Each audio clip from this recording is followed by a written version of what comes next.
Hello students, I am Shivaji Sinha, assistant professor in Department of Electronics and Communication Engineering, JSS Academy of Technical Education, Noida. Here to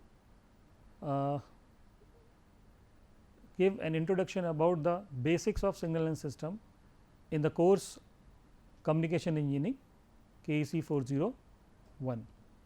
So, why this basic concepts of signal and systems are important in communication engineering? Because we always transmit our information from transmitter to receiver through the channel. The channel behaves as a system. The channel will take from the transmitter in form of signal, process it, add some noise and some redundant signals, noise in fact, and passes through it, and hence the receiver will receive it. So, we must know what kind of signals we are transmitting and how the system, basically the channel, behaves during this process. So, these are basically the contents of today's lecture. So, we will give you the different kind of classification of signals, then we will go to the frequency domain analysis of a signal, then we will go and understand the types of system, different types of system also. So, a signal is something which is a function of some independent variable. We always write a signal, suppose mathematically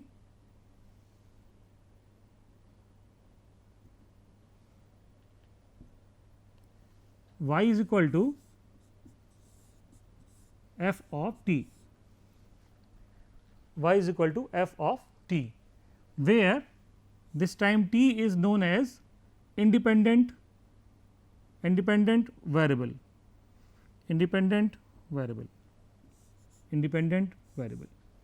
and corresponding to this y is known as dependent variable.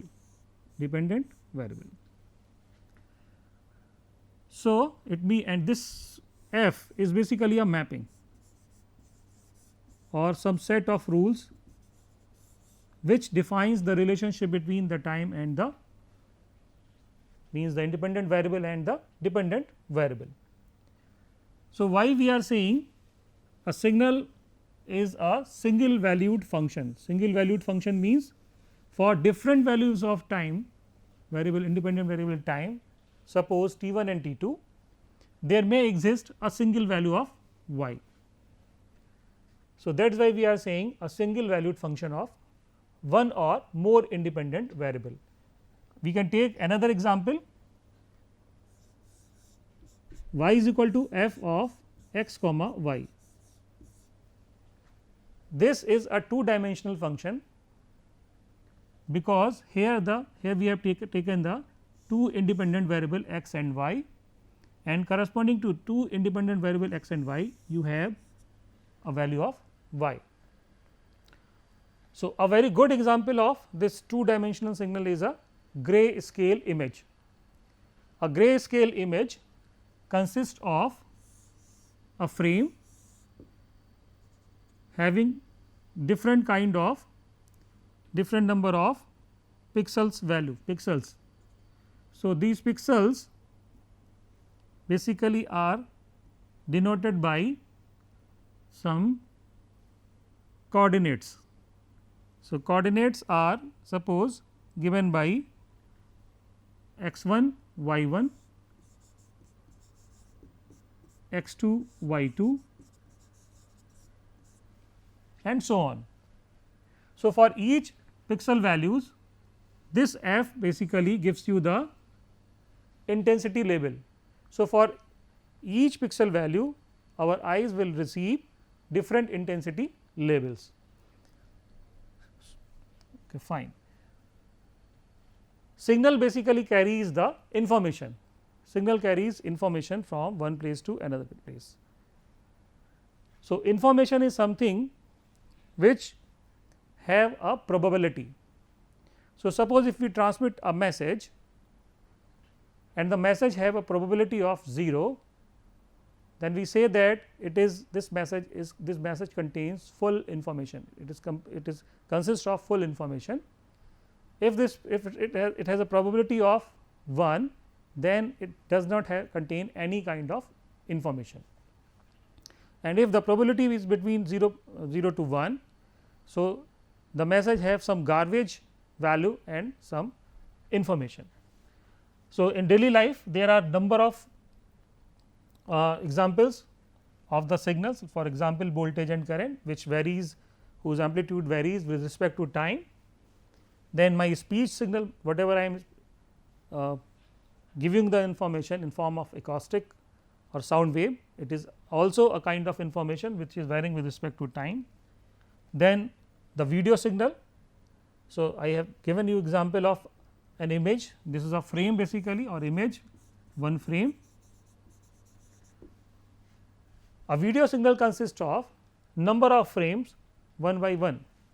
So, a video signal, if you take the grayscale video, a black and white video, so it consists of 3 independent variable x, y, t, time. So, the time will, as the time increases, the frame will passes on. So, these are the example of signals. Noise is also a kind of signal, but it is a random kind of signal. So, in daily uses we always define 2 types of signal. Signals are always 2 types. One is a continuous time signal and another is discrete time signal. So, a continuous time signal are function of independent variable as a time. A signal is said to be a continuous time signal if it has a value for each and every value of time in a given interval. Similarly, in discrete time signal, the time is defined in discrete manner. So, you can see the example. This is an example of a continuous time signal. For each value of time, we have a particular value of amplitude or strength. So, suppose if I take a time t 1 here, so corresponding to time t 1, I have a particular value of the amplitude. So, in this way, for different value of the time, I will have different kind of amplitude. So, if this time axis, generally it is known as domain. So, we are basically mapping from domain to codomain. So, domain to codomain means you have a domain consists of time t 1, t 2 and so on, and you have a codomain, and you have to, and this codomain is consist of y 1, y 2 and so on. So, for each and every value of time t, there exists a single valued function, single value. Suppose for time t 2, I have a value of y 1, I can map this t 2 with respect to y 1. It is possible that for t 1 and t 2, I can map to same value of y 1. So, this time t 1 is continuous. So, that is why the signal is said to be continuous time. So, if I take this time not continuous, for example, I take t is equal to 0, t is equal to 1, 0, t is equal to 1, 2, 3, minus 1, minus 2 and so on. So, I have taken the time in form of discrete nature. So, for n is equal to 1 in discrete sequence or in discrete signal, we always represent the time t by the index number n. So, for n is equal to 1, time index n is equal to 1, I have this value. For n is equal to 2, I have another value, and so on. So, a continuous time signal is signal in which the time is continuous, while a discrete time of signal is signal in which the time is discrete in nature. Similarly, I can define the analog and digital signal also. So, if a continuous time signal, analog signal is always a continuous time signal. If a continuous time signal x t can take on any value, or its value is in on y axis is any value between minus infinity to plus infinity, then it is known as analog signal. You can see example here. If you see this first figure A, and this is one of the example of analog continuous time signal. Why I am saying time continuous time? Because for each and every value of time, there exists a unique value of amplitude. So, that is why it is a continuous time signal. Why this is analog? Because the amplitude can take in this interval, the amplitude can take any value. So, you can say the amplitude are varying between this interval, but their number are infinite for infinite values of different time. So, this is basically an example of analog continuous time signal. So, if you see the figure number B, the figure number B is not analog, because although it is a continuous time signal, because for each and every value of time there exist two values, either this value or this value. Suppose this is plus V volt and this is minus V volt. So, this continuous time signal, why I am saying this is a continuous time signal? Because for each and every value of time there exists a unique value on y axis. The value on y axis will be either plus V volt or minus V volt. So, since the amplitude will be only two values, plus V volt or minus V volt. So, that is why this signal is not analog signal, although it is a continuous time signal. This is not an analog signal, but it can be digital signal, because in digital signal, in digital format, we always transmit either 1 or 0. So, you can represent the 1 by plus V volt and 0 by minus V volt. So, that is why this is a digital continuous time signal. Figure number C shows that this signal is analog discrete time signal. So, why this is discrete signal, discrete time signal? Because you are taking the discrete time on t axis. And why this is analog? Because again in this range, these values are analog values. These values are analog values, means suppose if I take this point, this sample value. So, this value may be 6.125 volt. This value, next value will be 6.235 volt. So, these values are analog in nature. So, that is why this signal is analog discrete time signal. The last figure basically represent the digital discrete time signal. Discrete time signal is obvious because the time axis is discretized. So, this is n is equal to 0, n is equal to 1, 2, 3, 4 and so on, minus 1, minus 2 and so on. So, on time axis you have discretized the time.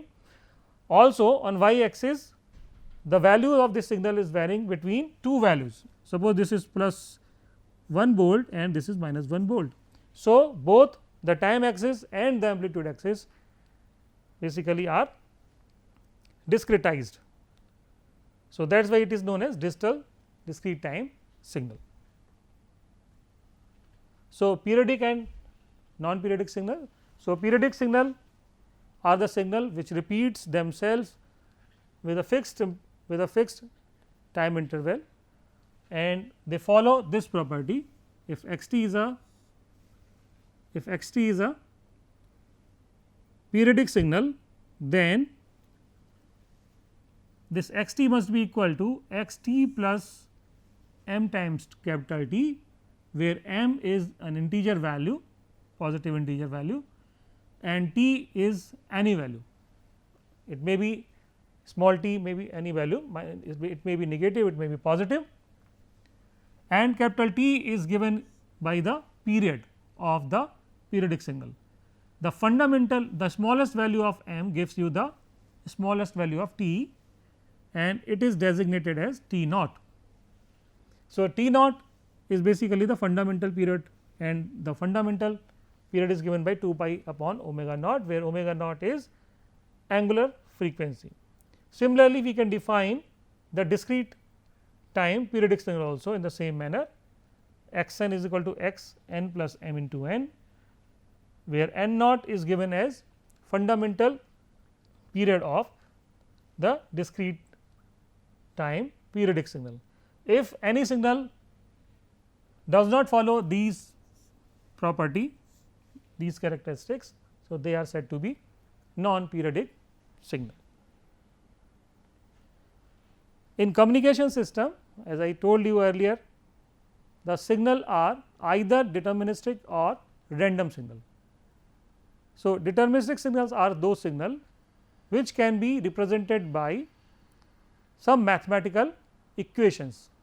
For example, any sinusoidal signal a cos omega t, where a is the amplitude of the cosine signal, is always a deterministic signal. You can determine the value of the signal at any instant of time.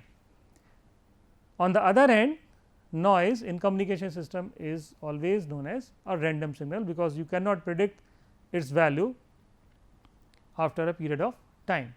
So, we have taken example. So, sin 3 t is basically a deterministic signal, because it has a mathematical formulation. At any value of time t, you can easily find the value of sin 3 t. So, noise is an example of random signal. There are different kind of noises: thermal noise, short noise, Johnson noise, flicker noise. So, these kind of noises are a random signal.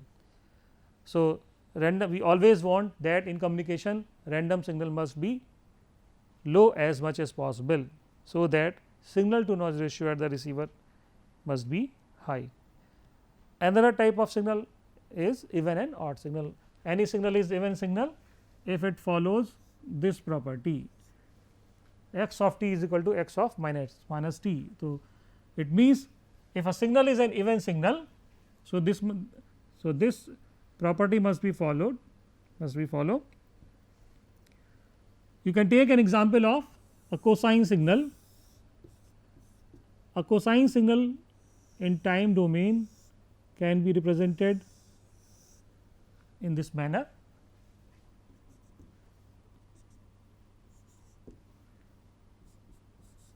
Its range is between plus a to minus a. So, this is a cos omega t. So, this signal is an even signal because it is symmetrical with respect to y axis. You can see this signal is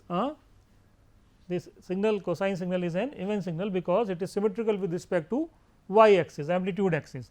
So, this basically gives you this equation x t is equal to x of minus t, gives you a symmetricity. If any signal have symmetricity with respect to y axis, with respect to this axis t is equal to 0 axis, y axis. So, this is known as even signal, otherwise it is known as odd signal. In discrete case, you can also take an example. Suppose this is an discrete signal. So, at t is equal to 1, this is 0, this is minus 1,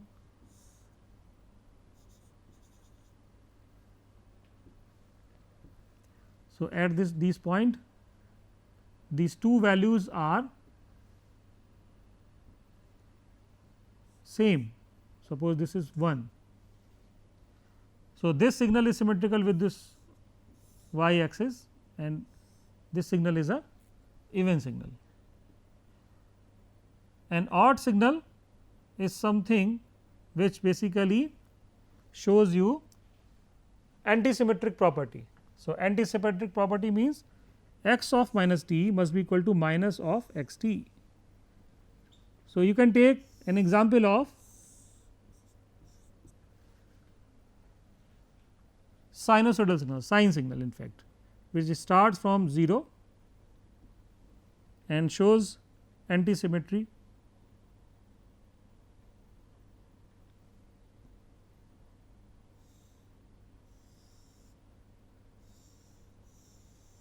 dot dot dot. So, you can see there is a antisymmetricity in this signal. So, this signal is basically an odd signal. So, if I change in this even signal the value at minus 1 to this value, if this is plus 1 and this is minus 1. So, this signal gives you the antisymmetry property. So, this is an odd signal. So, causal and anti-causal signal. So, any signal which exists for x t is greater x t, any signal exists x t for t is greater than 0 or equal to 0 also, then it is known as causal signal. You can see here this is a causal signal because this signal exists for t is greater than or equal to 0, while for t is less than 0 it is 0, x t is 0. So, x t is or f t is having some finite value for t is equal to greater than or equal to 0, otherwise 0 for t is less than 0. So, this is causal signal. Anti-causal signal is something which have the value whose value is finite for t is less than 0. You can see here for t is less than 0 the signal have some value, but for t is greater than 0 the signal value is 0. And if the signal have both the positive as well as negative value, for if the signal exists for both the t is greater than 0 for positive value of t as well as negative value of t, then signal is said to be non causal. In practical life all the signal are basically causal signals. Next classification of signal is energy and power signal. So, a signal is said to be power signal or a sequence is said to be a power signal if its energy is finite and its power is 0. So, we know how we can calculate the energy of a signal by using Parshall's theorem. So, if you want to calculate the energy of a signal in time domain, in continuous time domain, so you have to integrate it dt, or in frequency domain the same thing is 1 upon 2 pi x of omega d square x of omega square d omega, where x omega is the Fourier transform of x t. So, if you know the Fourier transform of x t which is x omega, then by using this Parshall's theorem you can easily get the energy of a signal, and you can also get the power of any kind of signal for a, if we integrate this for a time period, given time period t. Similarly, a signal is said to be a power signal if its power is finite and energy is infinite. So, a signal cannot be simultaneously energy signal and power signal. So, either it may be energy signal or it may be power signal, it cannot be both power as well as energy signal. So, generally we can analyze the signal in time domain but sometimes it is easier to study a time domain signal in frequency domain. So, that is why we will use, or the engineers use frequency domain analysis to study the characteristic of a signal. So, in this example I have shown a composite signal which consists of 3 frequency. One is a DC signal shown by a blue line with the amplitude of 15 volt. Second and third signal are a sinusoidal signal. The first sinusoidal signal is shown by the pink color, whose frequency is 8 hertz. You can see here in the frequency domain, this composite signal is shown in time domain. So, there are 3 frequency components: DC component at f is equal to 0, first another frequency component 8 hertz, and the third component at 16 hertz. So, if you see this diagram is this composite signal in time domain. So, it looks somewhat like a noise. So, if any signal have number of frequency component, for example, my speech signal, then it cannot be easy to study it in frequency in time domain. So, it better to go for frequency domain. So, frequency domain can be analyzed in 2 way, by Fourier series method or Fourier transform method. Any composite signal consists of a DC component A naught and some sinusoidal components, sine and cosine components, where this A naught is DC component inside the signal, A n and B n is are the Fourier coefficient. Similarly, this Fourier series basically is used to analyze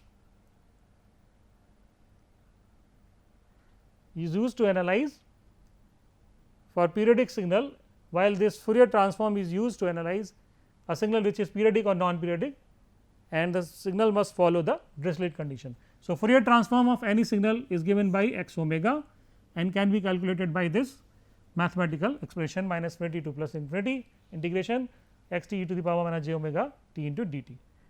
Inverse you can also find it by using this method. So, there are 2 important properties of Fourier transform: convolution and modulation property. This convolution and modulation properties are used mostly in communication system. We will see it later on. And if you have a system, so system can be characterized by impulse response. The input of the system is x t and the output is y t. So, if we have the impulse response of the system, then we can easily find out the output of the system by using the convolution property. So, this sign is basically used for convolution. So, y t is equal to convolution of x t and s t, and mathematically it is given by integration from minus infinity to plus infinity x tau h t minus tau d tau, and our spectral density of the output can be given by this expression. Those systems are of many types: LTI, LSI system. LTI system is known as linear time invariant system. Practically no communication system is LTI, linear time invariant system, or linear shift invariant system. Mostly they are non-linear time varying system. System is also known as memory or memoryless system.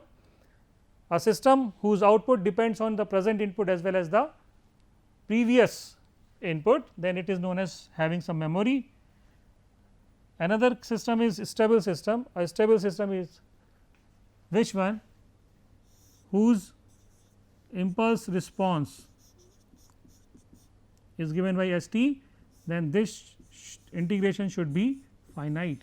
Means if the input is bounded, x t is bounded, then output must also be bounded. Then only you can say that the system is a stable system. A causal system, a system is a causal system if its impulse response is 0 for t is less than 0. So, for t is greater than 0, its response is finite. So, students, these are the basics of signal length systems. You must go through it, and these are the references which you can follow for further study. Thank you for your patience and listening me.